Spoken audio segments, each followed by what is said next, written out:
ஸ்ரீமதே ராமானுஜாய நமக. தினம் ஒரு திவ்ய பிரபந்தம் தொடரிலே இன்றைக்கு 2271வது பகுதி. திருமங்கை ஆழ்வார் அருளிய பெரிய திருமடல் பிரபந்தத்தை அனுபவித்து வருகிறோம். அதிலே இன்றைக்கு 25வது பகுதி.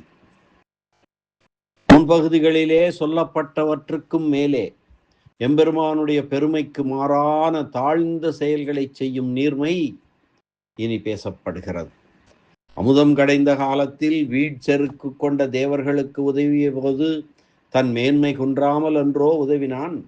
அப்படி அல்லாமல் தன்னுடைய பெருமையையும் விட்டு தாழ நின்று வாமனனாய் மாவலியிடம் உலகை இறந்து பெற்ற எம்பெருமானுடைய நீர்மை பண்பு உள்ளதல்லவோ, அதனையும் அளிக்கிறேன் என்கிறாள் பரகால நாயகி.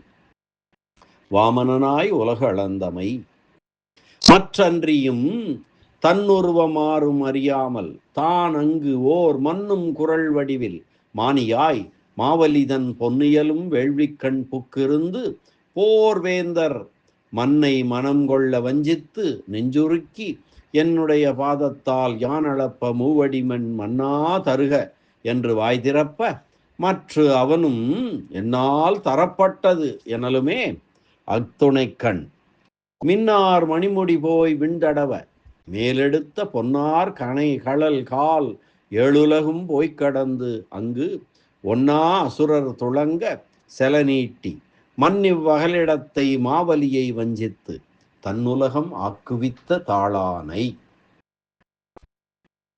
மற்ற அன்றியும் அது போதாது, அது மேலும் தன் உருவம் ஆறும் அறியாமல் தன்னை மறைத்து கொண்டு தான் அங்கு ஓர் மன்னும் குரல் வடிவில் மானியாய் மாவலிதன் பொன்னியலும் வேள்விக்கண் புக்கிருந்து போர்வேந்தர் மன்னை மனங்கொள்ள வஞ்சித்து நெஞ்சுருக்கி என்னுடைய பாதத்தால் யான் அளப்ப மூவடிமண் மன்னா தருக என்று வாய் திறப்ப மற்ற அவனும் மாவலி சக்கரவர்த்தியும் என்னால் தரப்பட்டது என்றலுமே அத்துணைக்கண் அந்த சனத்திலேயே மின்னார் மணிமுடி போய் விண்தடவ மேலெடுத்த பொன்னார் கணை களல் கால் ஏழுலகும் போய்க்கடந்து அங்கு ஒன்னா அசுரர் துளங்க செல நீட்டி மன்னிவ்வகலிடத்தை மாவலியை வஞ்சித்து தன்னுலகம் ஆக்குவித்த தாளானை என்று சொல்லுகிறான். அப்படிப்பட்டவன் இவன்.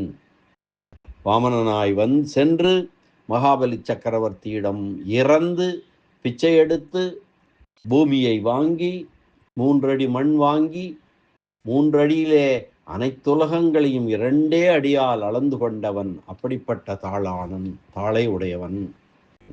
இனி இந்த பாசுர பகுதிக்கான பதவுரை பார்க்கலாம். மற்ற அன்றியும் அதற்கு மேலே தன் உருவம் ஆறும் அறியாமல் தன்னுடைய உண்மையான வடிவினை யாரும் உணர முடியாதபடி தான் அங்கு ஓர் மன்னும் குரல் வடிவில் மானியாய் பரம்பொருளாகிய தான் ஒப்பற்ற அடியவர் உள்ளத்தில் என்றும் நிலை பெற்ற குரலன் வடிவுடைய பிரம்மச்சாரியாய் மாவலி தன் மகாபலி சக்கரவர்த்தியினுடைய பொன்னியலும் வேள்விக்கண் புக்கிருந்து பொன்னை தானம் செய்யும் வேள்விச்சாலைக்குள் புகுந்து தங்கி போர்வேந்தர் மன்னை போர் செய்ய வல்ல அரசர்களுக்கு தலைவனான அந்த மாவலியை மனம் கொள்ள வஞ்சித்து இந்த மானி இந்த குரலன் இறப்பதற்காகவே வந்துள்ளான் என்று நம்பும்படியாக மயக்கி நெஞ்சு உருக்கி தன் வடிவினாலும் பேச்சாலும் அந்த மாவலியினுடைய உள்ளத்தை உருகச் செய்து மன்னா என்னுடைய பாதத்தால் யானளப்ப மூவடி மண் தருக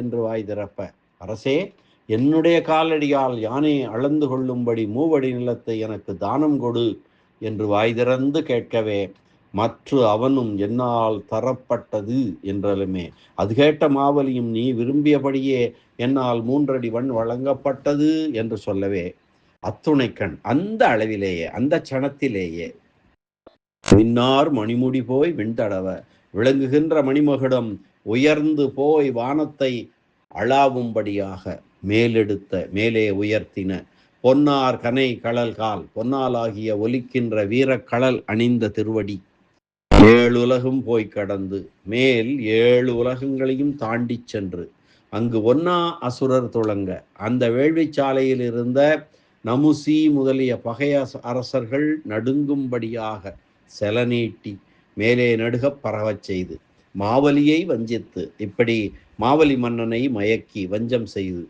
மன்னும் இவ்வகலிடத்தை என்றும் நிலை பெற்ற பெரும் பரப்பையுடைய அந்த பூமண்டலத்தை தான் தன்னுலகமாக்குவித்த, தன்னுடைய உலகமாகவே முன்னர் அறியாதவரும் அறியும்படியாக ஆக்கி கொடுத்த தாளானை உலகளந்த திருவடியை உடையவனாய் உள்ளவன் எம்பெருமான்.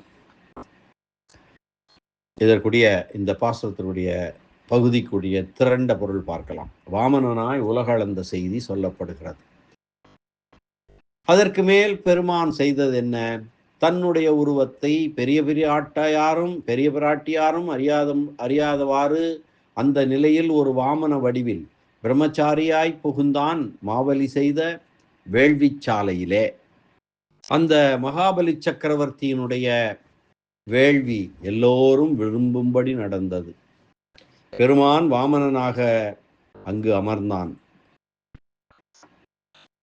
போரில் ஆற்றல் பெற்ற மன்னர்களுக்கும் மன்னனாகிய மாவலியின் மனதை சுக்கராச்சாரியார் முதலியோர் மாற்ற முயல அவன் இணங்கும்படி பெருமான் அவனை வஞ்சித்து அவனது நெஞ்சை உருகச் செய்து, என்னுடைய காலாலே நான் மூவடி மண் அளக்குமாறு மன்னவனே தருக என்றான். அது கேட்ட மாவலியும் நான் தந்தேன் என்றான். அந்த கணத்திலேயே பெருமானுடைய ஒளிவாய்ந்த மொழிமுடி விண்ணில் அடர்ந்தது. மேலே தூக்கிய பொன்மயமான ஒலிக்கும் களலணிந்த திருவடி சென்று 7 உலகங்களிலும் அடர்ந்தது. அந்நிலையில் மேலே ஓங்காமல் தடுத்த பகைவர்களான அசுரர்கள், நமுசி முதலிய பகைவர்கள் அஞ்சி ஓடும்படியாக திருவடிகளை நீட்டி உலகம் முழுவதையும் தன்னுடையதாக ஆக்கி கொண்ட திருவடிகளை உடையவன் ஆனான் இந்த பெருமான். தருகென்று என்று தொகுத்தல் விகாரமாக வந்திருக்கிறது. பொன்னியலும் வேள்வி, எல்லோரும் மகிழும்படியாக செய்த வேள்வி. தருக வியங்கோள் வினைமுற்று. இலக்கணம். இனி வியாக்கியான சக்கரவர்த்தி பெரியவாச்சான் பிள்ளை, அழகிமணவாள பெருமாள் நாயனார் ஆகியோரது வியாக்கியானங்களுக்கான புத்தூரார் திவ்ய பிரபந்த சார விவரணம். மற்ற அன்றியும் முன்னர் கூறியவற்றுக்கும் மேலே எம்பெருமானுடைய பெருமைக்கு மாறான தாழ்ந்த செயல்களை செய்யும் நீர்மை பேசப்படுகிறது. அதற்கு மேலே இவன் முன்பெடுத்த பிறவிகளிலும் இப்படி இறப்பாளனாகவே இருந்தவன் என்று நினைக்கும்படியாக கோசகஸ்ர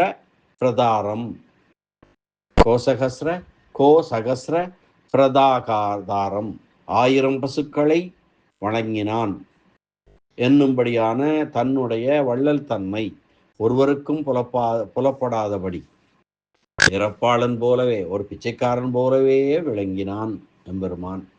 தன் உருவம் ஆறும் அறியாமல் தான் அங்கு ஓர் மண்ணும் குரல் உருவில் மானியாய் மாவலிதன் பொன்னியலும் வேள்விக்கண் புக்கிருந்து பிராட்டிமார்களுக்கும் உட்பட புலப்படாதபடி எம்பெருமான் இப்படி இறப்பாளனாக போயினானே என்னும்படியாக எல்லாராலும் அடையத்தக்க தான் போய் சேர்ந்து பொன்னியலும் வேள்விக்கண் மாவலியைப் போல அவன் அடியவனாகிய யானும் வேள்வி செய்தேன் என்றால் எம்பெருமான் நான் அழைக்காமலே தானே வருவான் அல்லனோ என்பது பரகால நாயகியின் கருத்து என்று நயம் கூட்டுகிறார் பெரியவாச்சான் பிள்ளை. மாவலி வேள்வி செய்தான், மாவலியைப் போல நானும் ஒரு வேள்வி செய்தால் எம்பெருமான் நான் அழைக்காமலே தானே வருவான் அல்லவா என்று பரகால நாயகி கருதுவதாக சொல்கிறாள். ஒரு பொன்னியலும் வேள்விக்கண். அங்கு மாவலியின் வேள்விச்சாலையிலே மண்ணும் குரல் உருவில் தன்னை ஒரு முறை கண்ட கண்கள் வேறொன்றையும் காண முடியாமல் தன் பக்கத்திலேயே ஈடுபடும்படி ஒப்பற்ற வேடத்தை உடைய குரலனாக மானியாய் உண்டு என்று பிச்சையிட்ட போதும் இல்லை என்று பிச்சை தராமல் விரட்டின போதும் முகத்தில் எந்த விதமான வேறுபாடும் ஏற்படாமல் முகமலர்ச்சியுடன் செல்லும் ஆற்றல் உடையவனாகும்படி பிச்சை எடுப்பதில் தழும்பேறிய வடிவத்தை உடையவனாய்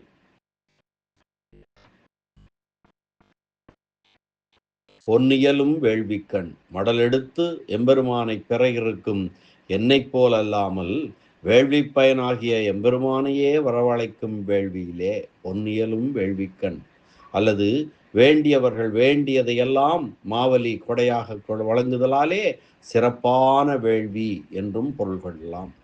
புக்கு இக்கால்களாலே அடிகள் வைக்கும் போதெல்லாம் பூமி நசுங்கும்படியாக போய் சேர்ந்து இருந்து மலையாளர் வளைப்பு போல கொள்வன் நான் மாவலி மூவடி தா என்று திருவாய்மொழியிலே நம்மாழ்வார் சொல்லும்படியே 3 அடி மண் கொண்டால் அல்லது இந்த இடத்தை விட்டு இடம்பெயர மாட்டேன் என்று இருந்து போர்வேந்தர் மன்னை மதிப்புடைய அரசர்களுக்கெல்லாம் தலைவனாக இருக்கிற மாவலியை மனம் கொள்ள இவன் தேவர்களின் நலம் கருதிய செயலை செய்ய வந்தவன் அல்லன், இறப்பாளனாகவே வந்திருக்கிறான் என்று மாவலியின் உள்ளத்தில் உறுதியாக பொருந்தும்படி வஞ்சித்து நெஞ்சுருக்கி தனக்கு மூவடி மண் கொடுத்தால் அல்லது மனநிறைவு ஏற்படாதபடி அவனது நெஞ்சினை வஞ்சித்து புலன்கொள் மானாய் என்று நம்மாழ்வார் கூறுகிறபடியே அவனுடைய பொறிகளை எம்பெருமான் தான் இட்ட வழக்காக்கி தன்வசப்படுத்தி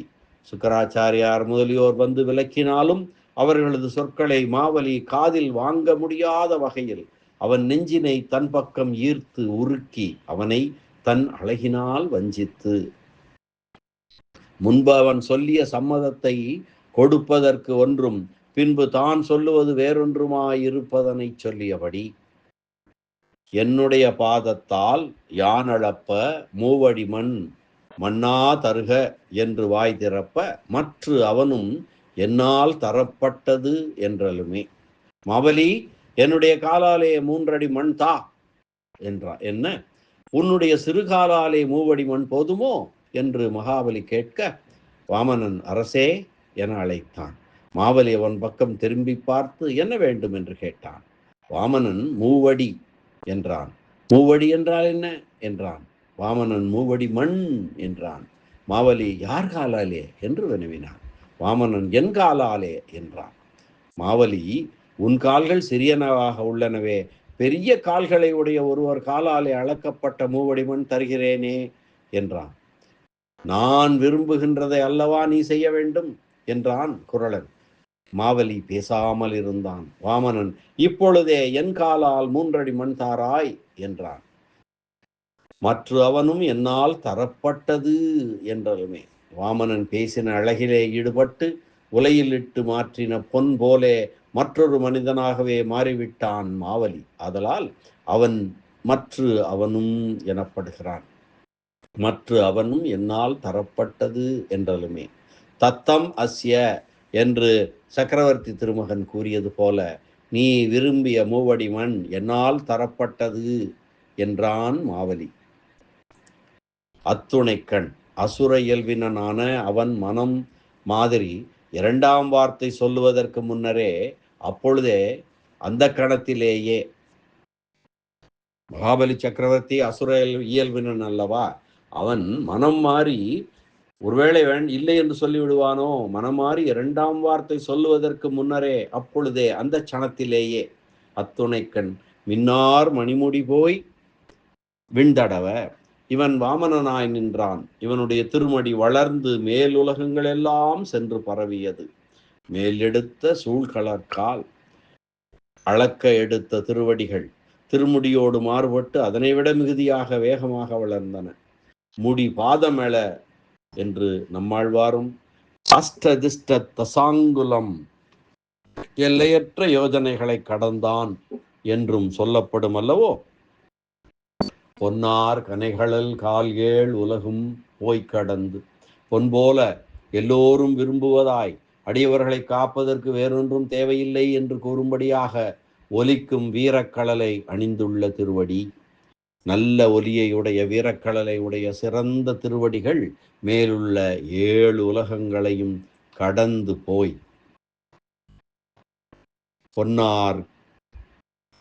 பொன்னார் கடை கழல் கால் 7 உலகும் கடந்து போய் அங்கு ஒன்னா அசுரர் துளங்க செல நீட்டி அந்த அளவிலே எதிர்த்து வந்த நமுசி முதலியவர்களை ஒருவர் உடுத்த உடைய 7 உடுக்கும்படி கலக்கி நமுசியை வானத்திலே சுழற்றி எரிந்து அந்த அளவும் செல்லுமாறு திருவடிகளை பரவச் செய்து மன்னிவ் அகலிடத்தை பழையதாய் மாவலியின் உடைமையாக நெடுங்காலமாக சொல்லப்பட்டு வந்த அரசினை, ஆனால் உண்மையிலே அது எம்பெருமானுக்கு சொந்தமானது.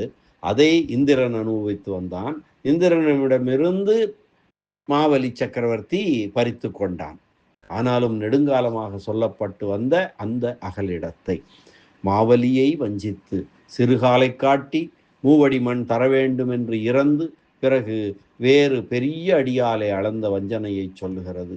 தன்னுலகம் ஆக்குவித்த மாவலியிடம் இறந்து பெற்ற எம்பெருமான் அந்த உலகினை இந்திரனுக்கு கொடுத்தான் என்று கூறாமல் மாவலி கவர்ந்த உலகினை தனக்குரிமையான உலகமாக ஆக்குவித்தான். அதனை தன்னுலகம் என்றது. எம்பெருமான் இந்திரன் முதலான அடியவருக்கும் தனக்கும் இடையே வேறுபாடு காணாதவன் ஆகையாலும் வாமனன் உலகம் என்று சொன்னால் வாமனனுக்கு வழங்கிய மாவலியோ வாமனனிடம் அதை பெற்ற இந்திரனோ அது வாமனன் உலகம் அன்று என்று விவாதம் செய்ய மாட்டார்கள் ஆகையாலும் என்பது தாளானை. இப்படிவற்றையெல்லாம் இப்படி செய்தவன் எம்பெருமான் அல்லன், அவனுடைய திருவடிகளே இவற்றை செய்தன. அப்படிப்பட்ட தாள்களை உடையவனை நான் என்ன செய்கிறேன் பாருங்கள் என்று பரகால நாயகி கூறுவதாக அமைந்திருக்கிறது இந்த பாசுர பகுதி. பாசுர பகுதியை மீண்டும் அன்வயிக்கலாம்.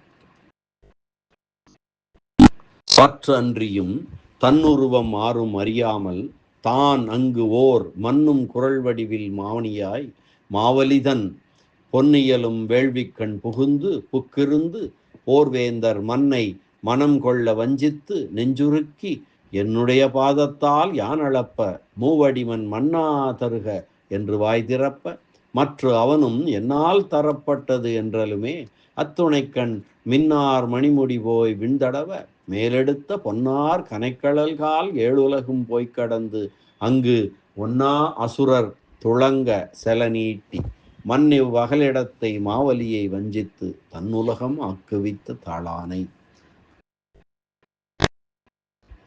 அப்படிப்பட்ட வாமனவதார செய்தவனை, அந்த எம்பெருமானை நான் மடலெடுத்து அவன் சிறப்புக்களை எல்லாம் அளிக்கப் போகிறேன் என்று சொல்கிறார் பரகால நாயகி. அது எப்படி என்பதை அடுத்த பகுதியிலே அனுபவிக்கலாம். மீண்டும் சந்திப்போம். நன்றி, வணக்கம். ஸ்ரீனிவாச வெங்கடேச ராமானுஜதாசன், திருவரங்கம். எம்பெருமான் திருநறையூர் நின்ற நம்பி திருவடிகளே சரணம். அரட்டமுக்கி அடியார் செய்யும் கலிகன்றி கலியன் பரகாலன் திருமங்கையாழ்வார் திருவடிகளே சரணம்.